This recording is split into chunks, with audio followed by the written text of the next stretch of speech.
কবে থেকে কোনো মেয়ের সাথে কাস্টম খেলা হয় না, আজকে একটা মেয়েকে কাস্টমে আনতেই হবে। স্যার, আমরা গরিব বাচ্চাদের জন্য টপ-আপের টাকা জড়ো করছি, আপনারা যদি কিছু সাহায্য করেন। অ্যাকচুয়ালি আমি আমার পার্সটা গাড়িতেই ফেলে এসেছি, আপনি আসুন, আমি সেখান থেকেই দিয়ে দিচ্ছি। আসুন। Follow me.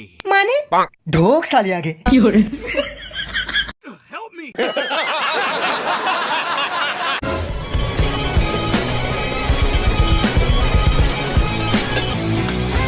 ওই কে রে তুই? রাইস্টার, সোজা পয়েন্টে আসি। আমি বাইক নিয়ে বুইয়া চ্যালেঞ্জ করছিলাম, বুঝলি? তোর টিমমেট গুলো ওখানে আসছিল, ওখানে এসে আমার বাইকে ধাক্কা মেরে আমার বাইকটা বরবাদ করে দিল। আমি পেছন দিয়ে গুলি মারলাম, সালারা মিশা ক্যারেক্টার লাগিয়েছিল।